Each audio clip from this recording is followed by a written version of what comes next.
that's a shot. He got the opportunity because of the spasm to Shreyas Iyer. Big appeal. That looks very close. The left arm wrist spinner. This might be more. Shardul Thakur. 1 ঘন্টায় শেষ ভারত পাকিস্তান ম্যাচের ticket. এটাই তো অনুমিত ছিল।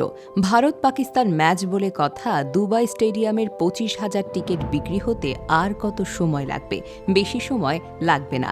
ভারতীয় সংবাদ মাধ্যম Times of India জানিয়েছে মাত্র 1 ঘন্টায় চ্যাম্পিয়ন্স ট্রফির ভারত পাকিস্তান ম্যাচের সব টিকিট বিক্রি হয়ে গেছে।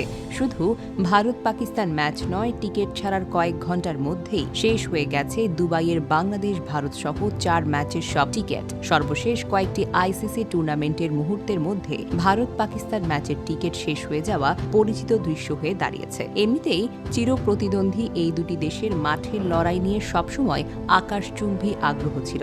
এখন রাজনৈতিক দ্বন্দ্ব থাকায় আইসিসির ইভেন্ট ছাড়া ভারত পাকিস্তান ম্যাচ আর দেখা যায় না। যেহেতু দুই দল ক্রিকেটীয় লড়াইয়ে খুব কম মুখোমুখি হয়, ভারত পাকিস্তান ম্যাচের অবদান হয়তো আরও বেড়েছে। গতকাল দুবাইয়ের স্থানীয় সময় বিকেল 4টার অনলাইনে এবং বুথে টিকিট বিক্রি করা শুরু হয়। এরপর টিকিটের চাহিদা অবাক করেছে সমর্থকদের। ভারতীয় সংবাদ সংস্থা INSA এক সমর্থক যেভাবে বলেছেন, লাইন যে লম্বা সেটা আমিও বুঝেছি, কিন্তু যে গতিতে টিকিটটা শেষ হয়ে গেল এটা তো অবাক করার মতো।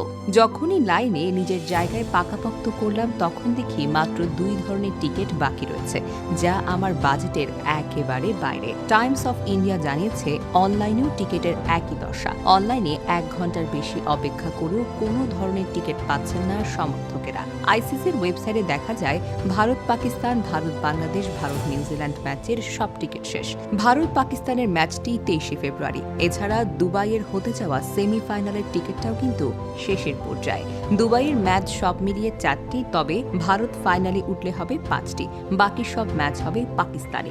মূলত এই টুর্নামেন্টের আয়োজকও পাকিস্তান। ভারত পাকিস্তানে যেতে রাজি না হওয়ার কারণে হাইব্রিড মডেলে এই টুর্নামেন্ট হচ্ছে।